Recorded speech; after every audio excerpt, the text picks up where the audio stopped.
Kaniga inyong investigasyon, kalabot na disgrasya na po kagahapon adlaw. Sus murag kabsan ra bas kinabuhi sir katong driver ba to sir? Unsa ba involved ani sir og unsa ba ginahitabo ani sir sa inyong investigasyon? So, gahapon adlaw sir sa hapon mga alas 5:17 sa hapon na nahitabo nga road crash. So, ang imbugan niya mo kaniya vehicle 1 cargo truck na plate number 090802. So, registered under the name of Bluel T. Pablio, taga Minaog, Dipolog City.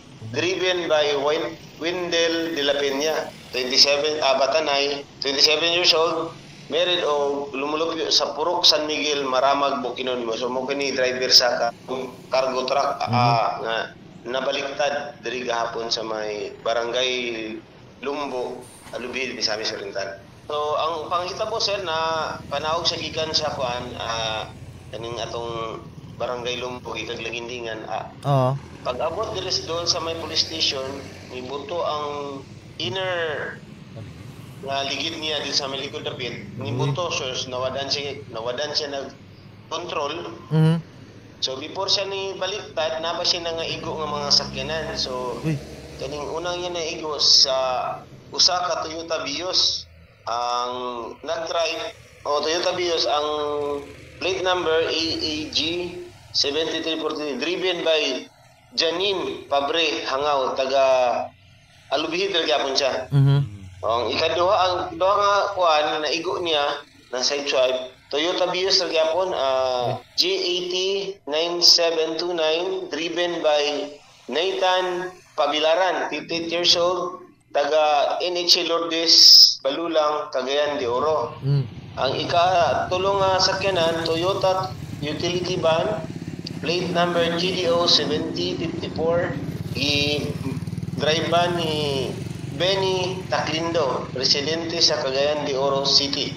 So tulo tanan ang iyang nga before siya na baliktad dito sa dalan. Sir, unsa bagi naangkon nga unsa bagi pagkahitaboan ni unsa naangkon nga samad po ni driver nga na kabsan magi siya sa kinabuhi sir? Pagka kuan niya to, pagka wala man siya control na igot niya yung sakyanan, nabaliktad siya diri sa may unahan sa police station again. So, at bang sa kaning blue nga gasoline station. Pagkabaliktad niya, nalabay ang container van sa dalan, may gani kay walay na nga igo po sa sa katong container van. Tapos siya nabaliktad na yung naipit siya dito sulod sa iyang dito gyud sa yang driver side siya naipit sir, mao rin nakaipit siya dito. Abi na mo dagan sila magtanaw na mo isa ra man ang sulod wala siya pahinanti. Naantod karon sir napasadalan dili pa na mo maimong kay na may sulod gud wala pud ko nang kung say sulod. Pero niabot naman ang tagiya diri gabi basig karong adlaw maibot ito sa dalan. Naragay ni highway sir antod karon ga kanang atong kapulisan ga manig sa traffic kay basig mabanggaan bagi utangan ng mga signage. Maayo. Pero sir kaning biktima sir nga si kaning kuan ba to Wendell? So Wendell de la Peña. Sir kaning unsa man ni sir dead on the spot or nadala pa ni nato sa balay tambalanan? Ang paghato naman dito wala naman siya kinabuhi ginoon pero pag among giulat ang declaration sa doktor paghato namo sa uwang hospital dito nagi-declare nga. Dito din siya ni-declare. Dead on arrival na siya. Unsa gini nga naangkon nga samad sir sa kuan gini ulo nga bahin nya nagkadiiyang bunog din lawas ana? Yes sir okay na flat bitong cancer ulo bitaw sa prime mover nga nagkuan sa iya atong truck. Nabaliktad man gid siya. Kusog yung dagan, sir? Naagit siya sa sulod, sir. Wag siya kagawas. Wag siya kagawas. Kusog po ng dagan niya, sir? O sakto-sakto lang po? Kusog yun noon, sir. Kay dire magigugahapon pag-hitabo, sir. Dire sa office. Pagbuto, sir, stana rin sa bintana. Nakita ginamo nga kusog yun kay nalakabay man yun ang kuan. Ang container ba na ibot sa iyang kuan ba? Nalagpot. Niya siya, nabaliktad diretso na yun. Lagi kay duol raman kay diya sa inyong istasyonan ay. So inyo yung nakita gid sir pagkabuto pagpaka diretso na mo nakakita das pundi din mo.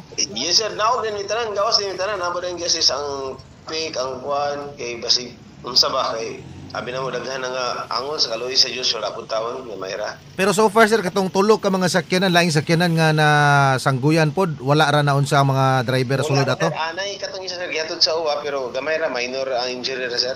Marag nasama lang gamay ang pukton siguro. Kani yung driver mo yun. Anan sa nga driver, wala yung mga sakay. Mga driver itong mga igo. Tapos sakyanan na nga daot sa sir nga gupi ang kilid, ang bana, guba-guba gito nun, sir. Sus pagkaluoy mo si kaayo anyo. Kaning pamilya ni sir nahibalo na. Habal na, sir, marag na mga ni sir ito karon. Pero ang tagiya, sir, di amo niyan yung nagabi dire tagiya sa cargo truck. Unya anda man pud sa sir no, nga mo abaga pod aning driver in town. Sabot na sila daan gabi, sir, sa ilang mga kuan. Sus Giyatiman po sa mga investigator, sir. Sir, diya ba sa lubid, sir, na bagyapoy kaning gitawag na tong speed limit diha? Kaya diya sa may Salvador, mag-resayra na to, na may gipatuman diya nga speed limit. Sa akong pagkahibalo sa atong kuan, sir, traffic code, municipal traffic code, na may speed limit, pero gakuan sila sa atong national nga, no? Sa atong Republic Act 4136, dito rin sila gakuan. Mao lagi no, Pero kay kaning signage, bitaw gikan tagag lagindingan, sir, panahog na namin nakabutang gud nga 40 ang limit, ana. lagi. Oh, Dagan mo kayo nagbutang di ang mga signage kuan ni Mayor nga 40 lang ang dapat nga speed limit nimo. Kay paubos na taas biya kay nga concert bahada. Lagi, grabe ka street ba kinadiha pod. Oh. Delikado gid kay Kaya sir, kanang police captain pahimangno na lang siguro sa to mga driver kay grabe mga disgrasya na to. Sa Kadalanan. tanan paminaw sa tanan mga gabiyahe, dubli amping ra kita kay mas dagan mas kuan nga atong dili kay ta makuan sa aksidente kato murag gahapon nga kusog-kusog gid kuan gid ako sa akong kay kita mo gid ko sa panghitabo kusog gid ang iyang dagan. Murag ingon gani atong uban nga nag-freewheeling daw kuno pero wala man ta kabalon sa ikon sa driver, sir, so pahimangno na lang sa tanan nga mga tanan nga naga-drive, especially diri nga kay 6 lanes naman ta, so pas-pas kay managan ng uban.